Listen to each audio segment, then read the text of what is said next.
Hello everyone, जय भीम, नमो बुद्धाय। स्वागत है आप सभी का ट्रुथ लिटरेचर में। आज हम डिस्कस करेंगे सिंधु घाटी सभ्यता की लिपि का संबंध ब्राह्मी लिपि से कैसे है। साथ ही साथ हम जानने का प्रयास करेंगे सिंधु घाटी की सभ्यता की जो लिपि है उसे हम क्यों नहीं पढ़ पाते हैं। तो आइए शुरुआत करते हैं। देवनागरी लिपि आप पढ़ लेते हैं, मगर 1000 साल पहले की नागरी लिपि जो इसी देवनागरी लिपि का स्वरूप है आप नहीं पढ़ पाते हैं। कारण है कि 1000 साल में लिपि चिन्हों में काफी बदलाव आ जाता है।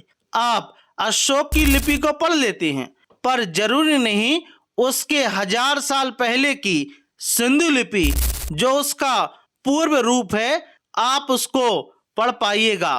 कोई भी अज्ञात लिपि तब पढ़ी जाती है जब उसका द्विभाषी अभिलेख मौजूद हो, जिसमें कि एक लिपि ज्ञात हो। अशोक के अभिलेख द्विभाषी हैं, इसलिए वे पढ़े जा सकते हैं, या फिर अभिलेख काफी लंबे हों ताकि बार बार किसी खास लिपि चिन्ह को आने पर उसके संकेत को पढ़ा जा सके। अशोक के अभिलेख लंबे हैं जिसमें एक ही लिपि चिन्ह बार बार आ रहा है, इसलिए वे पढ़े जा सकते हैं। मगर सिंधु घाटी का अभिलेख छोटे छोटे और वे द्विभाषी भी नहीं हैं, इसलिए उसे पढ़ने में कठिनाई आ रही है। सिंधु लिपि को पढ़ने के लिए बैंक सिद्धांत अपनाना होगा और ब्राह्मी के लिपि चिन्हों का अनुगमन करते हुए पीछे की ओर लौटना होगा, यानी सिंधु लिपि तक। जिस प्रकार से सम्राट अशोक की धाम्य लिपि पीछे की ओर पढ़ी गई थी, मगर सिंधु लिपि और ब्राह्मी लिपि के बीच कड़ियां गुम हैं। बैंक सिद्धांत के रास्ते में यही सबसे बड़ी कठिनाई है। मार्ग कठिन है मगर असंभव नहीं है। अंतिम बात यह है कि अशोक के अभिलेखों की प्राकृत भाषा ज्ञात थी, सिर्फ लिपि अज्ञात थी, इसलिए अशोक के अभिलेख को पढ़ने में सहूलियत हुई। मगर सिंधु घाटी सभ्यता की भाषा और लिपि दोनों अभी अज्ञात बनी हुई हैं, इसलिए पढ़ने में कठिनाई है। सिंधु घाटी सभ्यता की लिपि दो प्रकार की है, एक चित्रात्मक है और दूसरी अक्षरात्मक है।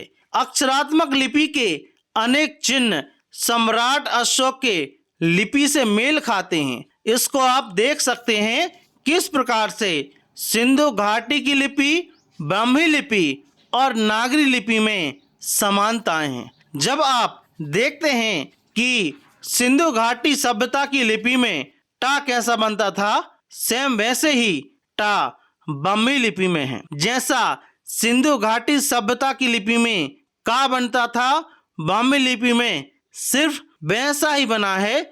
और आप नागरी लिपि में देख सकते हैं हा कैसा बनता था। आप लोग हा को भी देख सकते हैं, बा को देख सकते हैं, ठा को देख सकते हैं, था को देख सकते हैं, गा को आप लोग देख सकते हैं, शा को आप लोग देख सकते हैं, रा को देख सकते हैं। साथ ही साथ आप ई को भी देख सकते हैं। किस प्रकार से सिंधु घाटी सभ्यता की लिपि और ब्राह्मी लिपि में ये समानताएं हैं, इसलिए इससे यह साबित हो जाता है। पहली तस्वीर सम्राट अशोक द्वारा इस्तेमाल की गई धाम्य लिपि की है। धाम्य लिपि का 4वीं सदी में जो स्वरूप था वह तस्वीर में अंकित है। दूसरी तस्वीर कंपूचिया की खेमे लिपि है। खेमे लिपि की 8वीं सदी में जो स्वरूप था वह आप लोग चित्र में देख सकते हैं। आप लोग तुलना कर सकते हैं कि कंपूचिया की खेमे लिपि वस्तुतः धाम्य लिपि का विकास ही है। जैसे आप धाम्य लिपि से न सिर्फ नागरी, शारदा, टांगरी, लंडा और गुरुमुखी जैसी भारतीय लिपियों का विकास हुआ है, बल्कि तिब्बती तथा दक्षिण पूर्व एशिया की अनेक आधुनिक लिपियां भी इसी लिपि से विकसित हुई है। आप लोग तस्वीर में देख सकते हैं और आप लोग तुलनात्मक अध्ययन भी कर सकते हैं। सम्राट अशोक के पिता ने यूनान से दार्शनिक की मांग की थी। अशोक ने उससे बड़ा दार्शनिक की खोज कर ली थी। दुनिया को 1, 2, 3 लिखने का तरीका बौद्ध सभ्यता ने सिखाया है। बौद्ध सभ्यता की लिपि ब्राह्मी से लेखन में 1, 2, 3 का विकास हुआ है। सबसे पहले 7वीं सदी में इसे अरबों ने सीखा और हिंदसा अर्थात हिंद देश से प्राप्त कहा। अरबों से 12वीं सदी में इसे यूरोप ने सीखा और अरेबिक कहा। यूरोप में 12वीं सदी के बाद जो वैज्ञानिक और औद्योगिक क्रांति हुई उसमें बौद्ध सभ्यता के 1, 2, 3 का बहुत बड़ा योगदान है। हर सभ्यता बौद्ध सभ्यता नहीं है। धाम लिपि उर्फ ब्राह्मी लिपि से 1, 2, 3 का अंकों का विकास कैसे हुआ आप इसको चित्र में देख सकते हैं और इसे बाद में दुनिया ने अपनाया। विकास क्रम देखिए। धाम लिपि में अंकों का लेखन जो अलग अलग धाम लिपि के शिलालेखों से दिए गए हैं आप लोग देख सकते हैं। तब भारत के गांधार क्षेत्र में प्राकृत भाषा और लिपि का प्रचलन था। समय पलटा और गांधार देश पर ईरान के हखामनी राजाओं की हुकूमत आ गई। गांधार में ईरान के अधिकारी नियुक्त हुए। ये अधिकारी आरमेई अर्थात आरमाइक पढ़ते और जानते थे, मगर गांधार की जनता ब्राह्मी लिपि जानती थी।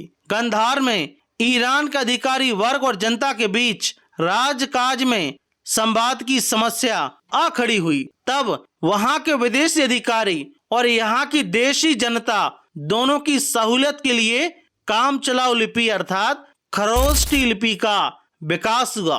खरोष्टी की लिपि की शैली दाएं से बाईं और आर्मी लिपि की भांति बनी रही। आर्मी लिपि की भांति स्वरों का अभाव ही खरोष्टी के लेखन में बना रहा, मगर खरोष्टी लिपि की भाषा प्राकृत जिंदगी बनी रही। खरोष्टी एक काम चलाऊ लिपि थी।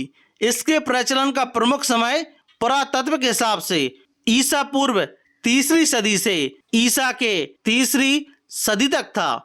बाद में क्षीण प्रयोग मिलता है, मगर प्रमुख समय वही था। कहना ना हुआ कि वो समय सम्राट अशोक का ही है। आप लोग इसे खरोष्टी लिपि को देख सकते हैं। तो आई होप इस वीडियो के माध्यम से हमें समझ में आ गया होगा कि आखिर जो धामी लिपि और जो सिंधु घाटी सभ्यता की जो लिपि है उसमें क्या संबंध है। साथ ही साथ हमने यह भी जानने का प्रयास किया कि जो 1, 2, 3 जो लिखा जाता है उसमें क्या समानताएं हैं धामी लिपि से। तो आपका इस वीडियो के बारे में क्या मानना है प्लीज हमें कमेंट बॉक्स में जरूर बताएं। यदि आप ट्रूथ लिटरेचर पर नए हो, ट्रूथ लिटरेचर को आप सब्सक्राइब जरूर करें। साथ ही साथ हमारी वीडियोस को शेयर जरूर करें। जय भीम, जय भारत।